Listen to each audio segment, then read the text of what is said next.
Hay objetos que jamás nos pertenecerán del todo. No importa que se trate de antiguas reliquias familiares, pasadas de mano en mano a través de las generaciones. No importa si lo recibimos como regalo de cumpleaños o si pagamos por ellos una buena cantidad de dinero. Estos objetos guardan siempre un revés, una raíz que se extiende hacia otras realidades, un bolsillo secreto. Son objetos con rincones que no podemos limpiar ni entender, objetos que marchan cuando dormimos y regresan al amanecer. Los espejos, por ejemplo. No hay duda alguna de que los espejos pertenecen a esa categoría. Más aún, si tuviésemos que hacer una lista de objetos fantasmales, rebeldes, incontrolables, los espejos ocuparían el primer lugar. Mucho se escribió sobre ellos, poemas y cuentos, leyendas y relatos de horror. Se ha dicho que son puertas hacia países fantásticos. Se ha dicho que son capaces de responder, con sinceridad, las oscuras preguntas de una madrastra. Espejo, espejito, ¿quién es más hermosa? Pero aún así, con tanta letra escrita, siempre habrá nuevas cosas que contar, porque en los espejos cabe el mundo entero. Esta es la historia de un espejo en particular, pequeño, casi del tamaño de la palma de una mano, y enmarcado en ébano. Un espejo que cruzó el mar para ser parte de múltiples historias. No todas buenas, no todas malas. Un pequeño espejo que enlazó los destinos de distintas personas en distintos tiempos. En el comienzo hay un atardecer rojo y polvoriento, atravesado por una manada de cebras, un paisaje extendido en su propia soledad, que aunque desde lejos puede parecer un dibujo, es de carne y hueso, de sed y música. Hay también un sonido que trae el viento. Tam, tam, tam, tam, tam, tam. Son tambores los que están hablando, los que están llorando. ¿Y por qué tambores? Porque la historia de este pequeño espejo, enmarcado en ébano lustroso, comienza en África.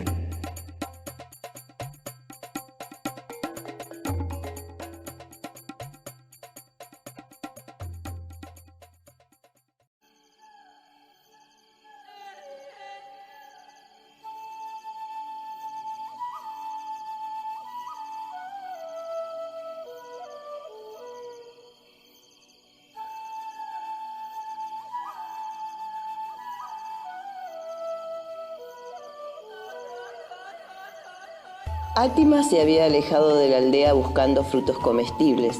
Su pequeña hija estaba junto a ella. La niña iba a cumplir 3 años y eso significaba que todavía llevaba el nombre de sus padres. Cuando cumpliera 12 años, ella misma elegiría el nombre para el resto de su vida. Mientras tanto, era Átima por su madre y era Imaoma por su padre.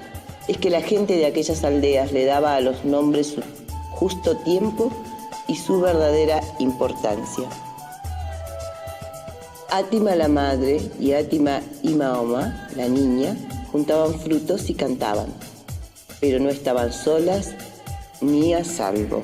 Muy cerca de ellas, unos hombres de piel descolorida las miraban desde la espesura, con ojos brillantes como monedas de plata. Eran cazadores de hombres y preparaban las redes. Se humedecían los labios con la lengua, tensaban sus corazones. Los cazadores comenzaban a avanzar sin hacer ningún ruido. La pequeña creyó que se trataba de una lluvia distinta a la que conocía. Quiso extender los brazos hacia su madre, pero las sogas la atraparon más todavía. Sus ojos negros cabían perfectos, húmedos, en los agujeros de la red. Átima, la madre, peleó contra los cazadores tanto como pudo y gritó con la fuerza de 7 gargantas. Sin embargo, era apenas una delgada mujer que nada podía contra un grupo de hombres. Cuando acabó de comprenderlo, Átima se desprendió de la cintura una bolsita de cuero y se acercó a uno de los cazadores, suplicando en su lengua. Las súplicas se comprenden en cualquier idioma y en casi todos los corazones pueden quedar ventanas abiertas. El hombre que estaba al mando entendió lo que Átima deseaba. Tomó la bolsita de cuero y comprobó su contenido. Dentro de ella solo había un pequeño espejo. Átima lo miró esperanzada. Entonces, el hombre metió sus grandes manos por la red y colgó el amuleto al cuello de Átima y Mahoma. Y en ese gesto agotó su bondad. Átima y Mahoma se iba para siempre. El barco en el que la llevaron, con otros cientos de esclavos, cruzó el ancho mar hasta llegar a una tierra donde la gente compraba gente. Entre todos los niños que estaban a la venta, aquella era la única que no profería sonido alguno. Entonces el señor Fontenso y Cabrera encontró el nombre que buscaba. La llamaremos Silencio, dijo.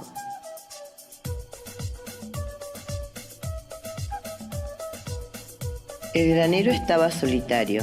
En el pizarrón que se apoyaba contra la pared permanecía escrita una parte de la clase dedicada a la letra M. Silencio sostuvo frente a su rostro el pequeño espejo enmarcado en ébano. Entonces comenzó a moverlo muy despacio. De este modo podía ver en el reflejo del cristal el sitio donde había sido feliz. Las altas ventanas, los techos de madera oscura, los fardos de heno, el piso de paja, un recipiente de tinta olvidado. El espejo le mostró también el pizarrón, con las palabras que ella misma había escrito 2 días antes. Amo a mi amita. Pero el espejo, como sucede, mostraba el mundo dado vuelta. Átima y Mahoma. Eso leyó Silencio en el pequeño espejo enmarcado en ébano que su madre le había dado antes de que se la llevaran para siempre. Átima y Mahoma. En el revés de las cosas podría haber dicho los tambores. En el revés de las cosas suele estar la verdad. Al día siguiente, a Raquel le costó trabajo entender por qué Silencio no estaba llorando. Porque tengo 12 años y puedo elegir mi nombre. ¿Ya lo hiciste?, preguntó Raquel. La esclava asintió con la cabeza y con la sonrisa. ¿Qué nombre elegiste? ¿Aurelia? No. ¿Josefina? ¿Alma? ¿Anita? No. ¿Remedio? ¿Magdalena? Tampoco. ¿Qué nombre elegiste, Esther? Dice tampoco. ¿Qué nombre elegiste? Átima y Mahoma. Raquel no había entendido y volvió a preguntar, ¿qué dijiste? Átima y Mahoma, respondió la esclava. ¿Y cómo se te ocurrió ese nombre? No fui yo, me lo dio el espejo. Raquel movió la cabeza igual que a veces lo hacía su madre. No hables así. Tus nuevos amos te van a azotar por andar repitiendo hechicerías de negro. ¿Me entendiste?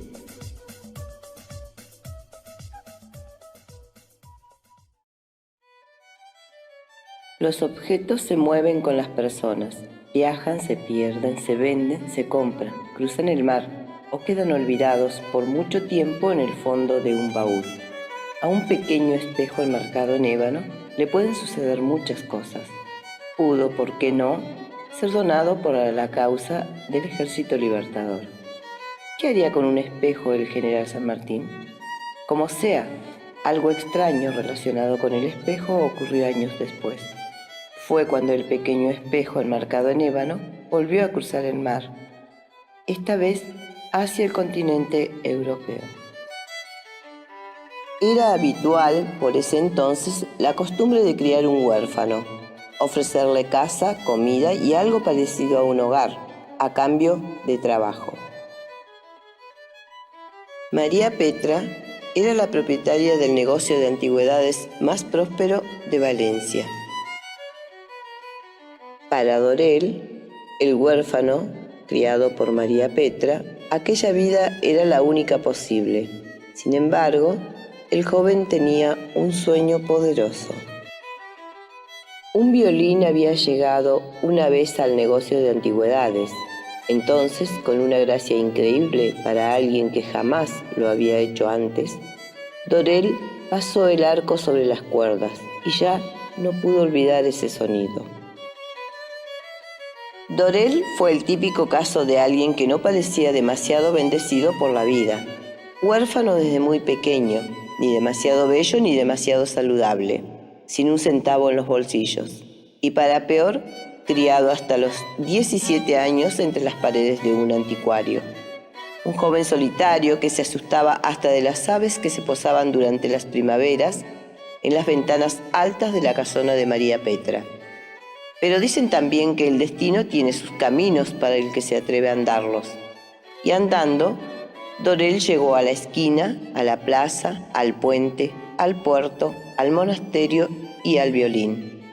En pocos años, su inusitada virtud y su ardiente trabajo dieron frutos.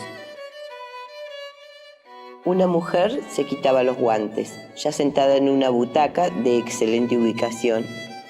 Aquella era su última noche en Madrid y había decidido asistir a un concierto que brindaba una reconocida orquesta de la ciudad. La velada prometía además la presentación de un joven y muy virtuoso violinista. Raquel reparó en la extraordinaria destreza del violinista y reparó en su aspecto de liebre asustada. El joven músico tenía, sin embargo, la inigualable belleza que toman las personas cuando están apasionadas en algún quehacer. Alguien desea verte, Dorel. No pongas esa cara de susto. Se trata de una señora que, según creo, se emocionó mucho con tu violín y desea felicitarte. ¿Puedo hacerla pasar? Estará usted cansado y yo no quiero importunarlo mucho. Solo quise decirle que su violín tiene alma. ¿Sabe? Dentro de algún tiempo voy a emprender un largo viaje y estoy reuniendo algunas prendas preciosas que llevaré conmigo. Pero de pronto la dama se interrumpió. Su rostro perdió el color y cambió de aspecto.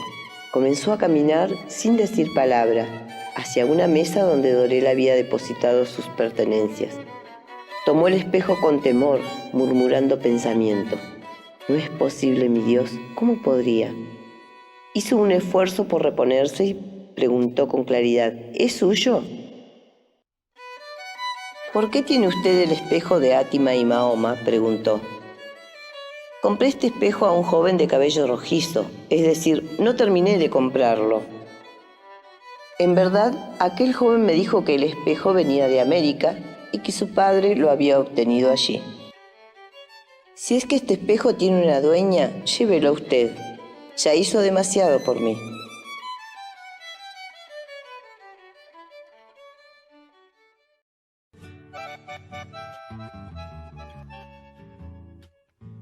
Los hombres se quitaron sus sombreros de paja, las mujeres se secaron las manos en sus delantales y los niños, ocultos tras ellas, sonrieron. ¿La señora está necesitando algún servicio de nosotros? Así es, estoy buscando información sobre una persona a quien no veo desde que ambas éramos niñas. No sabemos a quién la señora está buscando. La trajeron para trabajar en esta hacienda y su nombre es Átima y Mahoma. ¿Saben dónde puedo encontrarla? No, señora. Átima y Mahoma está en una tierra de la que no se vuelve. Sus hijos, seguramente tuvo hijos. Una hija tuvo y la llamó Átima Silencio. Pero era una muchacha rebelde que no se conformaba con su suerte. Partió de aquí y nada sabemos de ella. Cuando Raquel logró recuperarse, volvió a hablar. Explicó que traía consigo algo que había pertenecido a Átima y Mahoma y que, no habiendo a quien dejárselo, ella deseaba llevarlo a la tumba donde descansaba. Raquel caminó entre tumbas sencillas cavadas en la tierra. Las cruces que la señalaban eran 2 palos atados entre sí con cuerdas. Los nombres estaban tallados con trazos desprolijos y toscos. Leyó cada nombre hasta encontrar el que buscaba. Átima y Mahoma. Se detuvo y se sentó sobre una piedra a un costado de la tumba. Estarás enojada conmigo porque nunca cumplí mi promesa. Podría explicarte. Ocurrieron cosas que me fueron demorando. Me casé, tuve hijos. ¿Y vos? Una hija rebelde, según me dijeron. Bueno, quiero que sepas que vine a buscarte y a darte algo que te pertenece. Mira. Tengo conmigo el espejo que te devolvió tu nombre. Alguien lo marcó detrás con un punzón. No sé quién puede haber sido tan torpe como para hacerlo. De todos modos, es tu espejo. tu pequeño espejo enmarcado en ébano. No te separabas de él, ¿te acordás? Raquel dejó de hablar por un largo rato. Luego llegó al asunto que más le importaba. Tengo miedo y a veces me siento muy sola. Tengo mi piano y esos esclavos que me miran con rencor desde las sombras. No como vos, porque vos me querías, ¿no es cierto? Mis hijos están tan lejos como los árboles y se parecen a su padre, tan altivos y ocupados en cosas que no comprendo. Vos hubieses estado conmigo en este trance. Dice el médico que con muchos cuidados podré sobrellevar la vida. Raquel escuchó pasos a sus espaldas, suspiró con fastidio. Luego cambió el tono de voz y giró para hablar. Le dije que no me molestara. Pero no era el cochero quien estaba parado a sus espaldas, sino una joven negra. Raquel palideció. ¿Fátima y Mahoma?, preguntó balbuceando. Fátima silencio, le respondieron. Había mucho que contar, mucho que preguntar y responder. La noche, que no sabía de encuentros, se les echaba encima. Fátima silencio, ¿querés contarme por qué regresaste? El amo de la hacienda tenía razón. La libertad es muy dura para nosotros, señora, y estoy cansada. Raquel tomó entre sus manos el rostro de la joven. Es dura, sí. La señora Raquel estaba pensando alguna cosa que la alegraba, se notaba en el brillo de sus ojos. Hace muchos años tu madre fue mi doncella. Si estás de acuerdo, podría tomar su lugar. Vivirás conmigo en la casa grande y hasta te daré un pequeño pago, ya que sos libre. La luna y la sonrisa de Fátima silencio se parecían mucho. Con tu permiso, Raquel se dirigió a la cruz que le daba nombre a aquella tumba. Me llevaré a Fátima silencio de regreso a casa. Era tiempo de irse. Raquel recordó el espejo que le había llevado hasta allí. Como le dije al violinista, no fue en vano, y se lo entregó a la joven.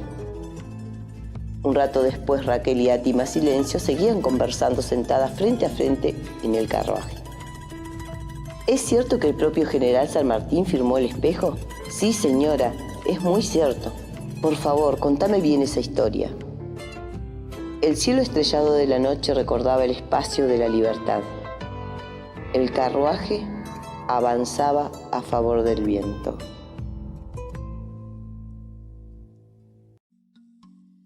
Igual que sus dueños, el espejo enmarcado en ébano avanzaba lentamente hacia la libertad, porque los espejos reflejan la historia de su tiempo, y a veces, como los cristales curvos, la ensanchan, la adelgazan, la distorsionan. Así fue avanzando el espejo entre los tambores de un pueblo que vivía en su propio mapa y un mercado de esclavos en el Río de la Plata, entre la ruina de un hacendado y ciertas palabras al revés, entre una fuga mal lograda y un ejército en pie de guerra, entre Cancha Rayada y Madrid, entre Madrid y una dama enferma. Tam, tam, tam, tam, tam, tam. El pequeño espejo enmarcado en ébano lustroso seguirá su indescifrable camino por mercados remotos, museos, cofres y naufragios. El espejo, no más grande que la palma de una mano, con una marca hecha a punzón en la parte inferior del dorso, que nació cuando un cazador africano lo talló con amor y paciencia para obsequiárselo a su esposa. El mismo que fue exhibido en una casa de antigüedades y conoció de cerca los fantasmas de María Petra, el que fue de teatro en teatro junto a un violín virtuoso y reflejó los ojos enamorados de una vendedora de panecillos de anís. El espejo que acompañó a Fátima silencio y supo que al nacer su primer hijo, ella lo llamó José y Mahoma, para unir las dos orillas de su vida, un general de la libertad y su abuelo africano. De un destino a otro seguirá andando el espejo. ¿O habrá que decir que de un espejo a otro sigue andando el destino?